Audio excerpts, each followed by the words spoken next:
यह कहानी है सुंदरवन जंगल की, जहाँ हरे भरे पेड़ों और रंग बिरंगे पक्षियों के बीच रहती थी एक नन्ही प्यारी और मेहनती टूनी चिड़िया। टूनी बहुत गरीब थी, उसका कोई पक्का घोंसला नहीं था। वह एक पेड़ की डाल पर ही कुछ बसेरा करती थी, लेकिन उसका दिल बहुत बड़ा था। टूनी का सबसे अच्छा दोस्त था रॉकी कबूतर, समझदार, मददगार और सच्चा दोस्त।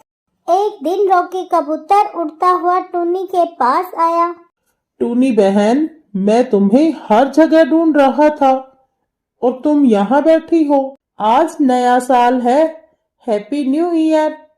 तुम्हें पता है ना, हमारे जंगल के महाराज मिट्ठू तोता ने आज अपने महल में शानदार पार्टी देने वाले हैं। टूनी की तो मानो आंखें ही चमक उठी।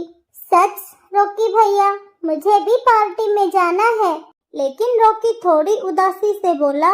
लेकिन टूनी, पार्टी में वही पक्षी आ सकते हैं जिनका अपना घोंसला हो, और तुम्हारा तो अभी तक। रॉकी भैया, मेरे पास तो घोंसला ही नहीं है। लेकिन फिर भी रॉकी कबूतर मुस्कुराया और कहा, घबराओ मत टूनी, मैं हूं ना। हम आज ही तुम्हारा घोंसला बनाएंगे। फिर वो दोनों मिलकर पूरे जोश से घोंसला बनाने लगे। टहनियाँ, पत्ते, नरम घास सब इकट्ठा किया। धीरे धीरे सुंदर सा घोंसला बनने लगा। टूनी बहुत खुश थी। रॉकी भैया, अब तो मेरा भी सपना पूरा होगा। अब तो मैं भी मिट्ठू महाराज की पार्टी में जाऊंगी, और ये सब आपकी ही बदौलत है रॉकी भैया। टूनी, तुम मेरी दोस्त हो। मैं भला अपनी दोस्त की मदद नहीं करूंगा तो मैं किसकी मदद करूंगा? लेकिन दूर पेड़ पर बैठा कालू कौवा जलन से भरा हुआ था। वह उन दोनों को देख के और जल उठा। देखो इस छोटी चिड़िया को। जब मैंने शादी का प्रस्ताव रखा था तो इसने सबके सामने मेरी बेइज्जती की थी। कहा था कि मैं काला हूँ। आज मैं भी इससे अपना बदला लूंगा। मैंने सोच लिया है, यह पार्टी में नहीं जाएगी। टूनी, बस तुम्हारा घोंसला बनने ही वाली है। अगर इस पर थोड़ी घास और लग जाए तो फिर तुम्हारा घोंसला बहुत मजबूत हो जाएगा।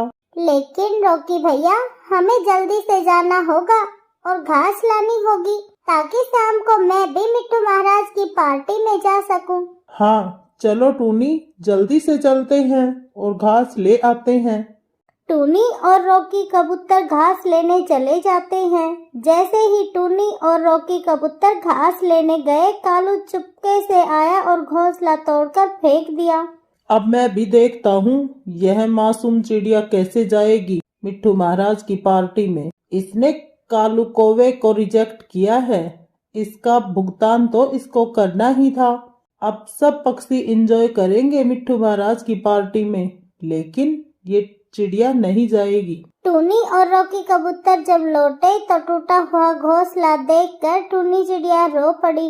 मेरा घोंसला, रॉकी भैया, मेरा घोंसला सब खत्म हो गया रॉकी भैया। तुम चुप हो जाओ टूनी, मुझे तो लगता है यह जरूर कालू कौवे की हरकत है। वो ऐसे बातें कर ही रहे थे कि कालू कौवा उनके पास आया। अरे टूनी, बन गया क्या तुम्हारा घोंसला? आज तो तुम भी पार्टी में जाओगी ना? कालू कौवे, ये तुमने अच्छा नहीं किया, तुम्हें ऐसा नहीं करना चाहिए था। अरे रॉकी, मैंने कुछ नहीं किया, मैंने तो बस इस चिड़िया को सबक सिखाया है। अब देखता हूँ ये मिट्ठू महाराज की पार्टी में कैसे जाएगी। उसी समय मिट्ठू महाराज के सिपाही आए। क्यों रे कालू कौवे, क्या तुम्हारा कोई घर है भी या नहीं? हाँ हाँ मंत्री जी, मेरा घर उस सामने वाले पेड़ पर है। तो ये लो निमंत्रण, और मिट्ठू महाराज की पार्टी में आ जाना शाम को, खूब एंजॉय करना। क्यों रे रॉकी कबूतर, तुम्हारा भी कोई घर है या फिर आवारा ही फिरते हो? हाँ हाँ हाँ जी मंत्री जी, मेरा भी घर है, मेरा भी घोंसला है। मेरा घोंसला उस बड़े पेड़ पर है। टूनी चिड़िया, क्या तुम्हारा भी कोई घर है या फिर ऐसे ही घूम रही हो? नहीं मंत्री जी, इस छोटी चिड़िया का कोई घर नहीं है, यह तो पेड़ की टहनियों पर ही गुजारा करती है। तो फिर हमें माफ कर दो टूनी, हम तुम्हें निमंत्रण नहीं दे पाएंगे, क्योंकि महाराज के सख्त आदेश है कि आज की पार्टी में वही पक्षी शामिल होंगे जिनके पास अपने घर और घोंसले होंगे। रॉकी को निमंत्रण मिला और कालू को भी निमंत्रण मिल ही गया। टोनी चिड़िया को निमंत्रण नहीं मिला, जिससे टोनी चिड़िया बहुत उदास हुई। टोनी चिड़िया टूट गई, लेकिन रॉकी बोला, तुम फिक्र ना करो टूनी, अगर तुम नहीं जाओगी तो मैं भी नहीं जाऊंगा। शाम हुई और पार्टी का समय हुआ। कालू कौवा सज धज कर मिट्ठू महाराज की पार्टी में जा रहा था। खुशी से झूमता हुआ वह टूनी और रॉकी के पास आकर बोला, क्या रे घमंडी चिड़िया, बना लिया तूने और तेरे दोस्त ने मिलकर घोंसला? क्या हुआ, अब पार्टी में नहीं जाना क्या?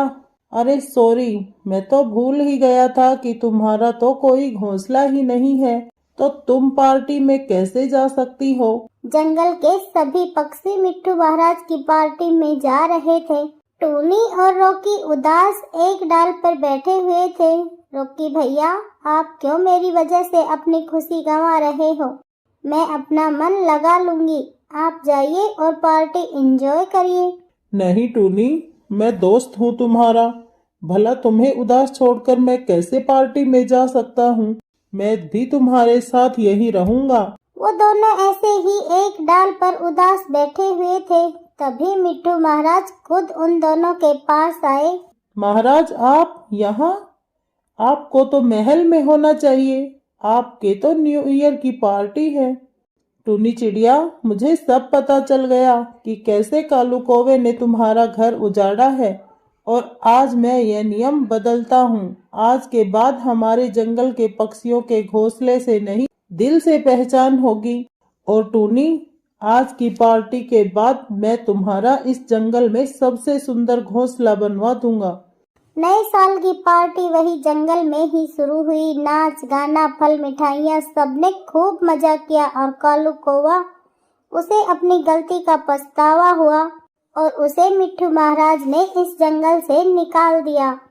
तो दोस्तों, हमें इस कहानी से यह सीख मिलती है कि मेहनत, सच्ची दोस्ती और अच्छा दिल, यही असली दौलत होती है।